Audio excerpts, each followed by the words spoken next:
Au nom du Père, du Fils et du Saint-Esprit. Amen. Alors, aujourd'hui, comme vous avez remarqué, nous avons lu 2 épisodes du Saint-Évangile. Le premier, selon Saint Luc, qui correspond à la suite des évangiles. Là, c'est l'évangile du 18e dimanche après la Pentecôte. Et la seconde partie de l'évangile que nous avons lu, c'est l'évangile selon Saint Jean, en l'honneur, mémoire, action de grâce pour les saints du 7e concile œcuménique, les pères saints qui ont défendu la vénération des saintes icônes. Et malgré la grande différence entre ces textes, nous voyons la grande cohérence aussi de l'enseignement de l'Église, l'enseignement des saints-pères à notre égard. Et nous voyons combien Dieu cherche à nous nourrir avec sa parole. Dieu cherche à nous rendre dignes de lui et à faire comme lui-même fait auprès de son Père. Et cette intimité extraordinaire qui nous est révélée de manière sublime, c'est la divine liturgie, si vous voulez. C'est la relation du Fils au Père dans l'Esprit Saint, avec cette intimité qui nous fait percevoir combien ils sont un et combien ils sont aussi 2 personnes de la Sainte Trinité.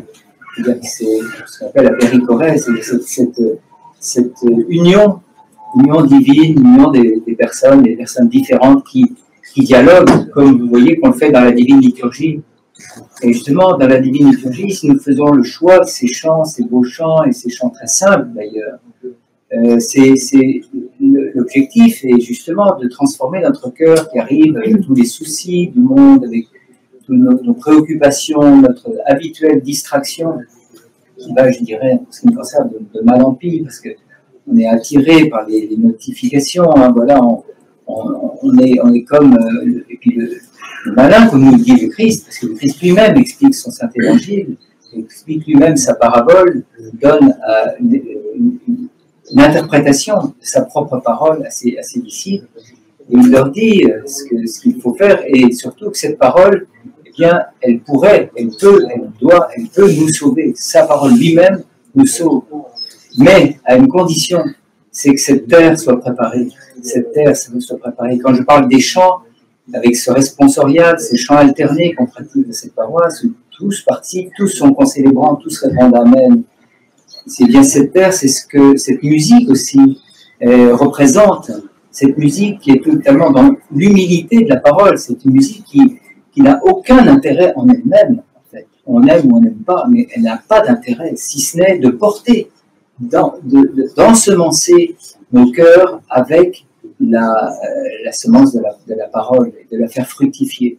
Sans quoi, et ce qui frappe aussi, c'est quand même c'est l'extrême générosité du Créateur. Il ne limite pas pour dire oui, moi je ne suis pas saint, moi je ne suis pas digne, etc. Oui, bien sûr, je suis indigne, bien sûr, je ne suis pas saint, bien sûr. Mais Christ envoie sa parole, ces grains qui tombent partout, tout l'univers, toutes les parties de notre corps, de notre âme, les parties les plus désordonnées, les plus impropres à la fructification de la parole, eh bien, quand même, le Christ envoie avec générosité sa parole pour tous, sans distinction, attendant que, justement, chacun, comptant sur notre prière, comptant sur notre liberté aussi, de faire de la place, ou pas, à cette parole. Et on ne peut pas ne pas penser à la recréation qu'assure cette parole dans nos cœurs. Quand on parle de terre, on ne peut pas éviter de penser au premier chapitre de la Genèse où le Christ, Dieu lui-même, nous crée d'un composé de terre, il nous fait de terre. Donc en fait, cette terre qu'il nous propose de cultiver, mais c'est nous-mêmes, c'est ce dont nous sommes faits, ce dont il nous a fait à son image. Il nous a fait image de lui-même avec cette bonne terre, justement. Donc retrouvons cette terre avec le souffle de l'Esprit qui nous envoie, il souffle, il nous donne la parole, il nous donne la liberté, il nous donne l'intelligence. Et comme dans le baptême, où nous sommes recréés par les eaux du baptême, et c'est en fait, cette parole nous conduit à notre origine, à notre naissance biologique et à notre naissance spirituelle, notre naissance en Christ, cette naissance qui va peut-être, si nous dégageons, si nous préparons, parce que préparer cette terre, c'est quoi? Qu'est-ce qu'on fait?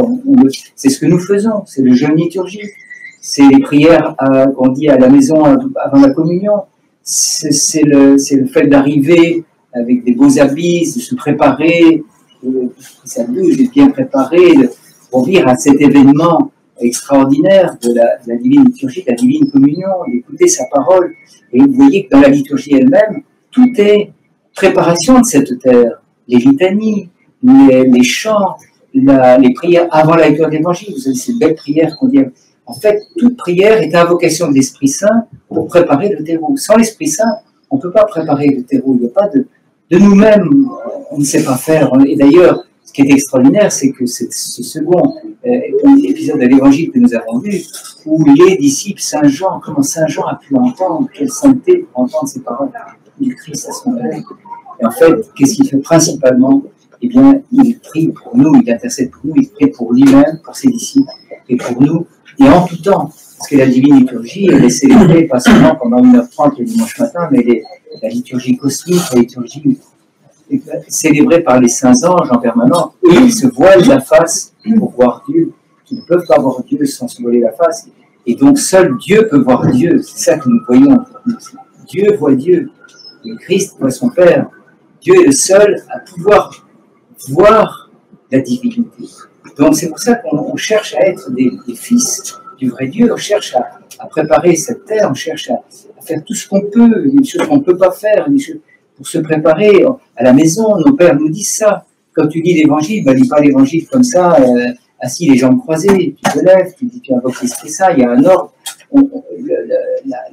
Pour ensemencer notre cœur, il ne s'agit pas de lire comme ça, de manière un peu rapide et distraite, mais de prendre le temps, de laisser ensemencer la parole. Vous savez, vous avez tous, même si on n'a pas de jardin, on a un petit pot de terre dans lequel on essaie on a un géranium, et on sait bien ce que c'est, on rentre de 2-3 jours, on n'était pas à la maison, on ne va pas mettre un réservoir d'eau entièrement tout de suite, l'eau va déborder, la terre, on met un petit peu d'eau tout de suite, on la soigne, on la gratte un petit peu, eh bien essayons de voir cette correspondance très simple que le Christ donne à tous entre cette culture de l'évangile, cette culture de la sainteté dans laquelle on essaie d'accéder en arrivant à l'église et qu'on essaie de garder ensuite. C'est pour ça que nous avons avant et après, c'est-à-dire les prières qu'on dit parfois le mercredi soir, mais pas ici le dimanche, mais les prières après la communion d'action de grâce, comme on dit.